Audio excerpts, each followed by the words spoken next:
1958 में आई फिल्म साधना के बारे में एक दिलचस्प किस्सा है। दरअसल एक फिल्म राइटर हुआ करते थे जिनका नाम था पंडित मुखराम शर्मा, जिन्हें श्रेय दिया जाता है कि उन्होंने फिल्म जगत में लेखक और उनके काम को इज्जत दिलाई। अच्छा भाई मोहन, आप चलो जिस तरह आज के समय में बाहुबली और RRR की वजह से SS राजामौली को स्टार स्क्रीन प्ले राइटर का दर्जा हासिल है, या गुजरे जमाने में शोले, दीवार और जंजीर के लिए सलीम जावेद को वो मुकाम मिला हुआ था, इन सब से कहीं पहले पंडित मुखराम शर्मा फिल्म इंडस्ट्री में ऐसे स्क्रीन प्ले राइटर रहे जिनके नाम से फिल्में बिका करती थी, या यूं कहिए कि उनका नाम ही फिल्में बिकवाने की गारंटी था। उस समय फिल्मी दुनिया में कथा, पटकथा और संवाद लेखन के मामले में वो पहले नंबर पर थे। पूरे देश से फिल्म डिस्ट्रीब्यूटर मुखराम शर्मा को फोन करके पूछा करते थे कि उनकी अगली फिल्म कौन सी है और उसमें कौन एक्टर एक्ट्रेस काम कर रहे हैं। उस समय मुखराम शर्मा का जवाब किसी फिल्म के सभी राइट्स रातों रात बिकवाने की गारंटी हुआ करता था।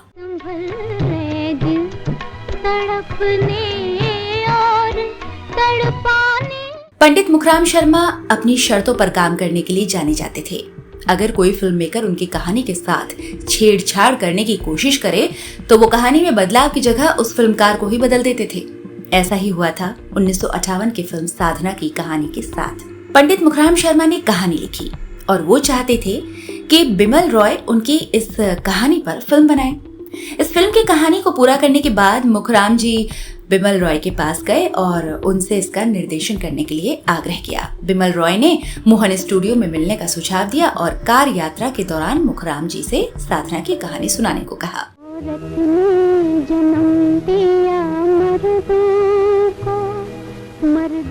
कहानी सुनाने के लिए कार का सफर तय हुआ। पंडित जी ने कहानी सुनाई। बिमल रॉय इसके बोल्ड विषय से प्रभावित होकर तुरंत इसे बनाने पर सहमत भी हो गए, लेकिन वो एक उलझन में थे कि ये कहानी दर्शकों को पसंद आएगी या नहीं, क्योंकि ये कहानी रजनी नाम की एक तवायफ की थी जिसे वैजयंती माला निभा रही थी। बिमल रॉय ने सलाह दी कि कहानी में रजनी एक बदनाम औरत है, लोग उसे बहू के रूप में स्वीकार नहीं करेंगे, इसलिए कहानी को उसकी मौत के साथ समाप्त करना बेहतर होगा। ये सुनना था कि पंडित जी ने कार रुकवाई और बिना कुछ कहे गाड़ी से उतर गए।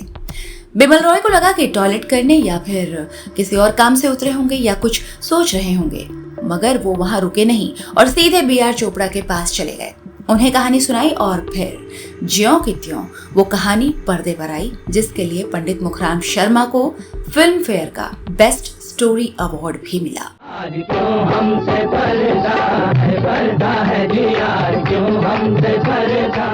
इसी तरह फिल्म 1959 में आई धूल का फूल के राइटर भी पंडित मुखराम शर्मा ही थे।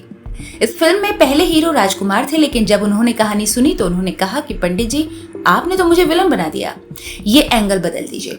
पंडित जी का जवाब था कि एंगल बदल दिया तो कहानी में क्या बचेगा, और फिर राजकुमार ने फिल्म छोड़ दी। उनकी जगह आए राजेंद्र कुमार। हीरो बदल गया मगर लेखक नहीं बदला। ये दर्जा था पंडित मुखराम शर्मा का। तेरे प्यार का आसरा चाहता हूं।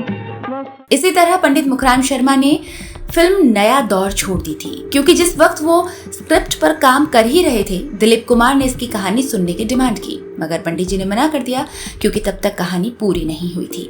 नया दौर के डायरेक्टर BR चोपड़ा ने पंडित जी को बहुत समझाया, लेकिन वो नहीं माने। इसके बाद मजबूरी में आगे की नया दौर की कहानी अख्तर मिर्जा से पूरी करानी पड़ी। पंडित मुखराम शर्मा का करियर शुरू हुआ था साल 1939 में प्रभात फिल्म कंपनी के साथ। फिल्म थी 10 o'clock यानी सुबह के 10 बजे। इसके बाद उनका फिल्मी सफर 1980 तक लगातार जारी रहा, यानी तकरीबन 40 साल।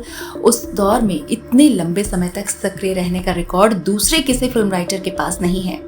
बाद के दौर में सलीम जावेद की जोड़ी भी तकरीबन 1.5 दशक तक ही सक्रिय रही।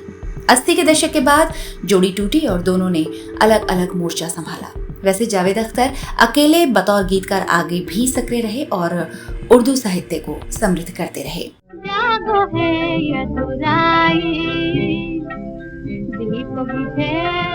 आखिर कौन थे पंडित मुखराम शर्मा, जिनकी कलम का बॉलीवुड ने माना लोहा? मेरठ के रहने वाले इस फिल्म राइटर के नाम से फिल्में बिक जाती थी। ये पहले फिल्म राइटर थे जिनका नाम फिल्म के पोस्टर पर दिया गया। इतना ही नहीं, Pandit Mukhram Sharma Filmfare award पाने वाले पहले राइटर बने। इस फिल्म राइटर की लेखनी का कमाल ही था कि इन्होंने कुल 3 फिल्म फेयर अपने नाम किए। B.R. चोपड़ा जैसे दिग्गज निर्माता निर्देशक क्यों पंडित शर्मा को ऑथर ऑफ आवर सक्सेस यानी अपनी कामयाबी के पीछे का सबसे बड़ा लेखक कहते थे, जानेंगे इस पेशकश में आगे विस्तार से।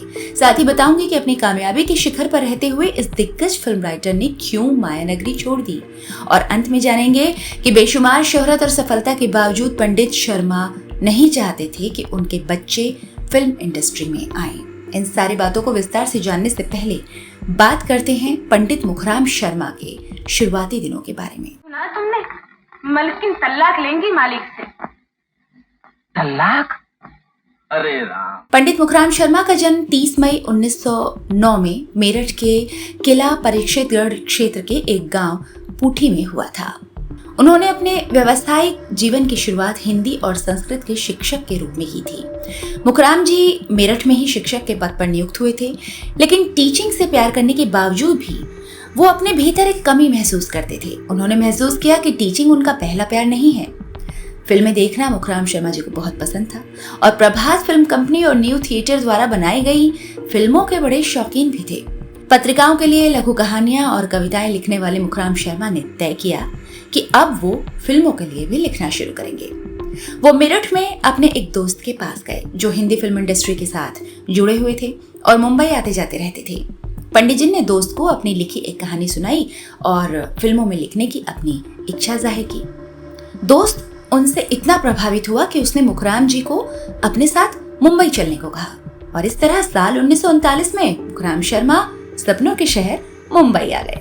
शुरुआत में मुखराम शर्मा जी को सफलता प्राप्त नहीं हुई। फिल्म निर्माताओं ने इनकी प्रतिभा पर गौर नहीं किया। नतीजतन इन्हें बहुत धक्के खाने पड़े और इनके मन में बहुत हताशा और निराशा हुई। मुंबई में जब पत्नी और बच्चों के साथ गुजारा करना मुश्किल हुआ तो ये पुणे चले गए, जहां वी शांताराम के प्रभात फिल्म्स में इन्हें 40 रुपया प्रति महीने की पगार पर मराठी कलाकारों को हिंदी सिखाने की जिम्मेदारी मिली। ले जा मम्मी के पास। साल 1942 में उन्हें राजा नेने द्वारा निर्देशित फिल्म 10 बजे के गीत लिखने का मौका मिला, जिसमें उर्मिला और परेश बनर्जी अदाकारी कर रहे थे। फिल्म 10 बजे एक सुपरहिट फिल्म साबित हुई।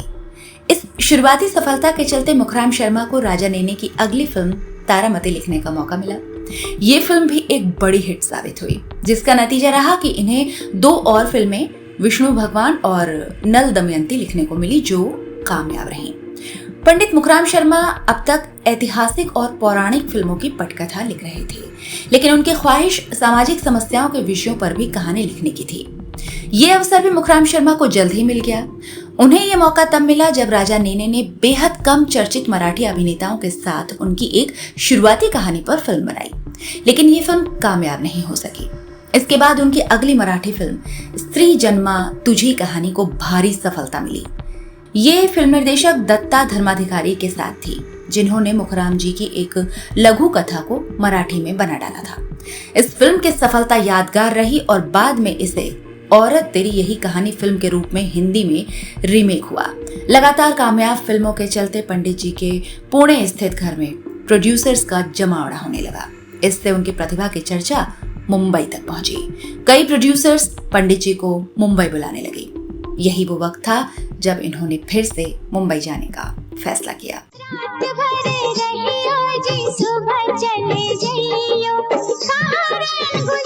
पुणे से मुंबई आने के बाद पंडित मुखराम शर्मा की पहली हिंदी फिल्म औलाद थी।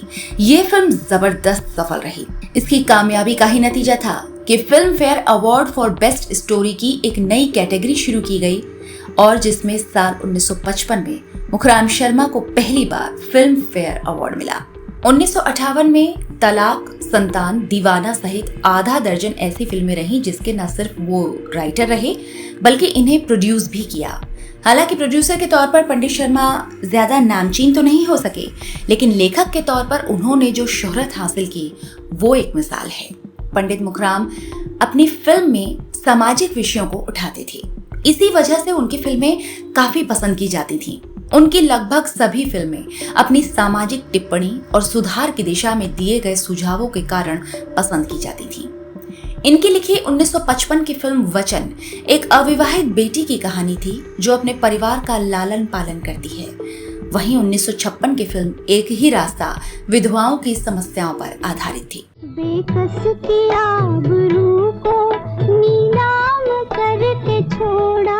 पंडित मुखराम शर्मा आगे चलकर अनेक सफल फिल्मों के लेखक कहलाए। औलाद जैसी फिल्मों से उनकी प्रसिद्धि बढ़ी। इसके बाद 1955 की फिल्म वचन तक आते आते उनका नाम एक ब्रांड बन गया। यहीं से पोस्टर पर उनका नाम भी लिखा गया, पंडित मुखराम शर्मा की कलम से। वचन के निर्माता थे देवेंद्र गोयल और निर्देशक राज ऋषि। वचन बेहद लोकप्रिय हुई, लेकिन उस वक्त भारत और पाकिस्तान के बीच तनाव की वजह से वचन पाकिस्तान में नहीं दिखाई जा सकी थी। इसके बाद बी.आर. चोपड़ा जैसे फिल्मकार की 1956 की फिल्म एक ही रास्ता से भी जुड़े। ये फिल्म भी हिट हुई। वास्तव में उस दौर में पंडित मुखराम शर्मा हिंदी फिल्म इंडस्ट्री को समृद्ध करने वाले लेखक के तौर पर गिने जाने लगे थे। अपनी तरह के वो एकमात्र लेखक और ब्रांड थे। उनकी तमाम फिल्में दर्शकों को खूब आकर्षित करती थीं। उन्होंने साधना और धूल का फूल जैसी फिल्में भी लिखी, जिसमें वैश्या जीवन और कुंवारी माँ का चरित्र गढ़ा। उनका लिखा संवाद था, वक्त बदल रहा है, अब औरतें मर्दों के गुलाम नहीं रहेंगी। बी.आर. चोपड़ा और पंडित मुखराम शर्मा की जुगलबंदी खूब जमी।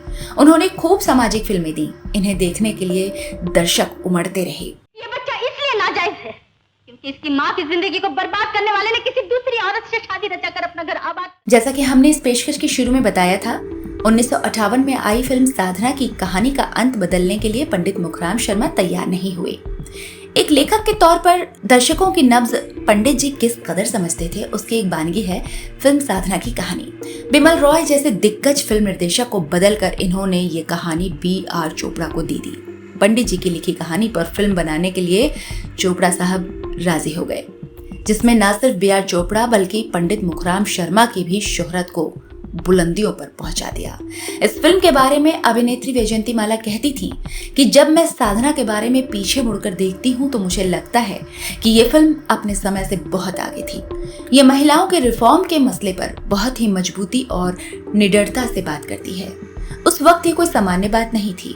खैर, इस फिल्म के लिए मुखराम शर्मा को बेस्ट स्टोरी का फिल्म फेयर अवार्ड भी मिला। मर्जी ताकतवर की होती है, मर्जी पैसे वालों की होती है, मर्जी मर्दों की होती है मोहन बाबू।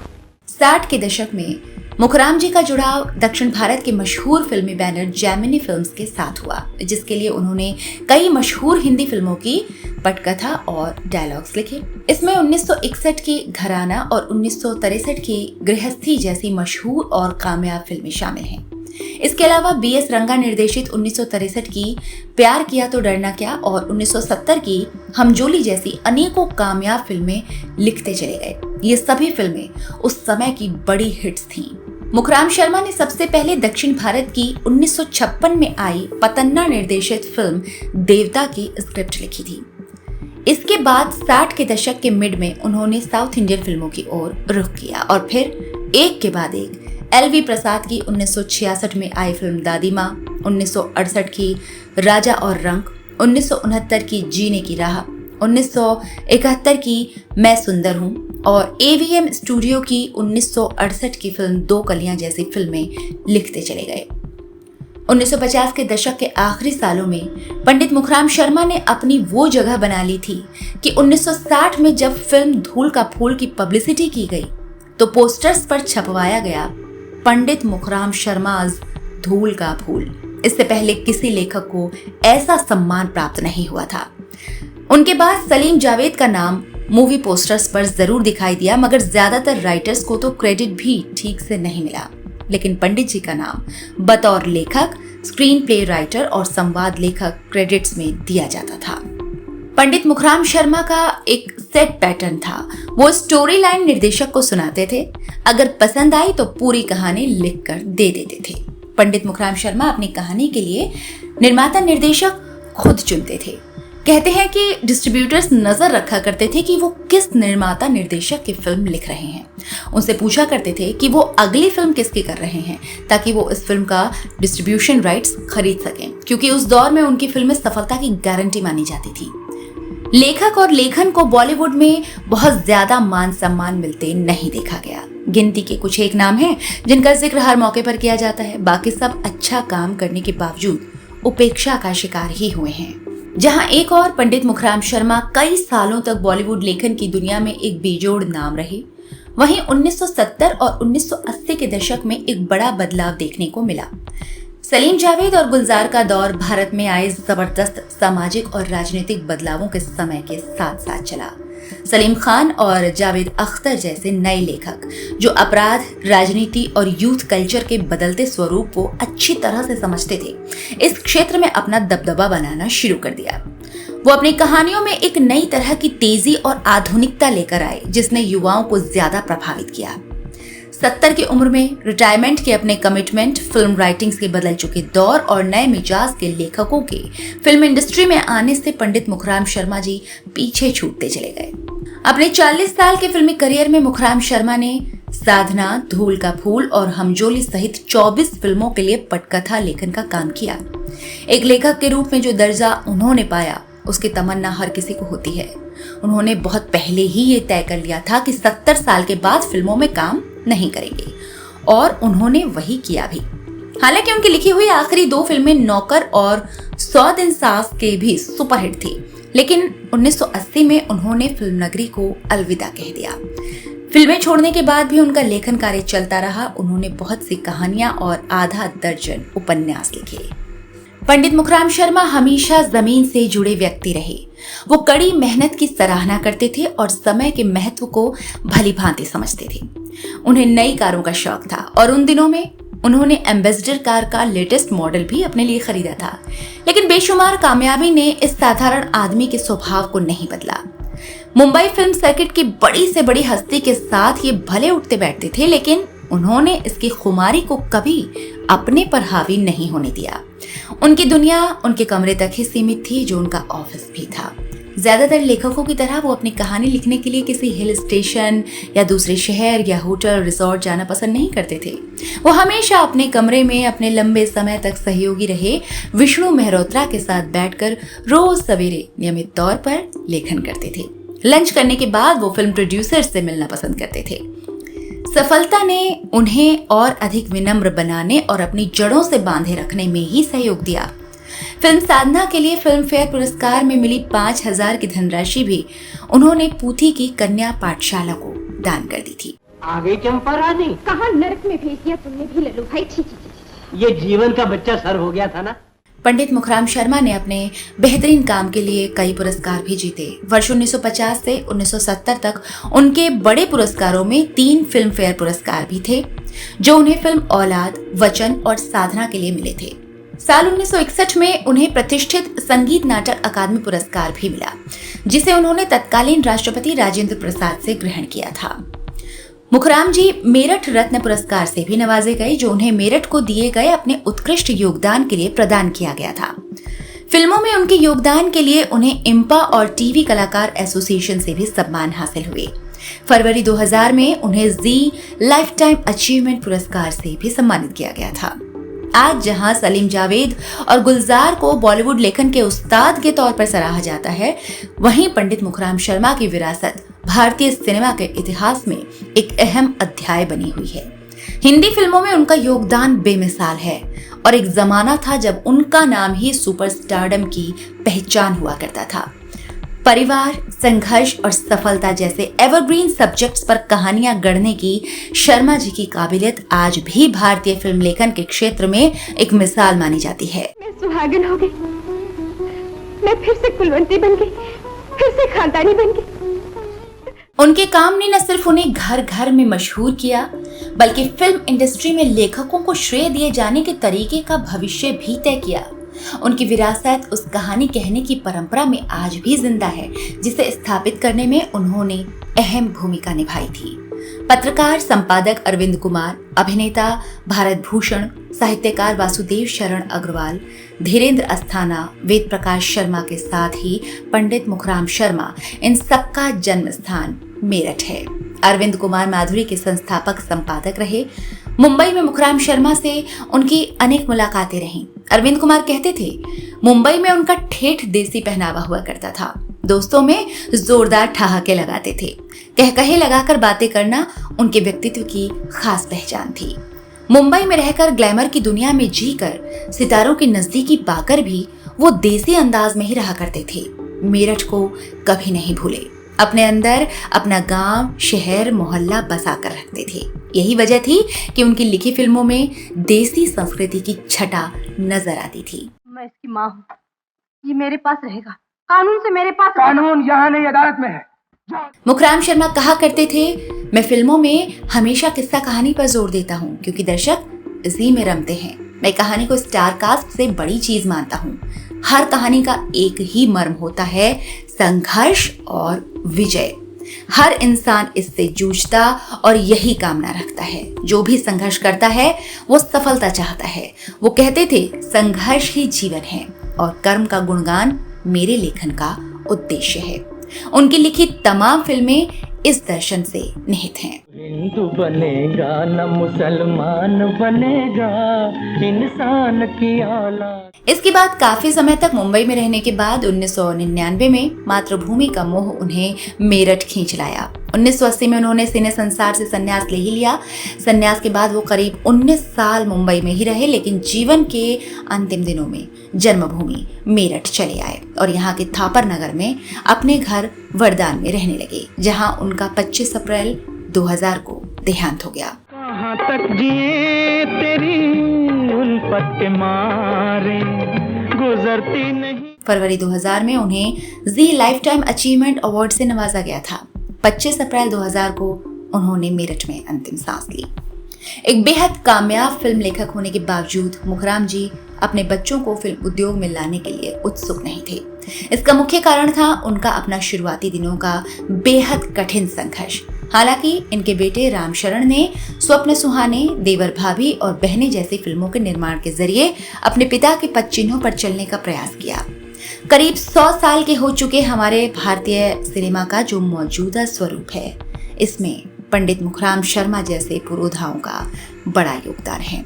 इस मौके पर उनके जैसी शख्सियतों के काम को सलाम करने के लिए बॉलीवुड और सरकार को जरूर कुछ सार्थक कदम उठाने चाहिए। आज ज्यादा लोग उनके काम को ना जानते हों, मगर अपने समय में तो उन्होंने पूरा मान सम्मान और प्रसिद्धि पाई और जिंदगी ही नहीं, मौत भी सम्मानजनक हुई। तो ये थी पहले स्टार फिल्म राइटर पंडित मुखराम शर्मा की कहानी। पेशकश कैसे लगी कमेंट करके बताइएगा। कार्यक्रम पसंद आया हो तो चैनल को सब्सक्राइब करिएगा। आपसे फिर होगी मुलाकात। नमस्कार।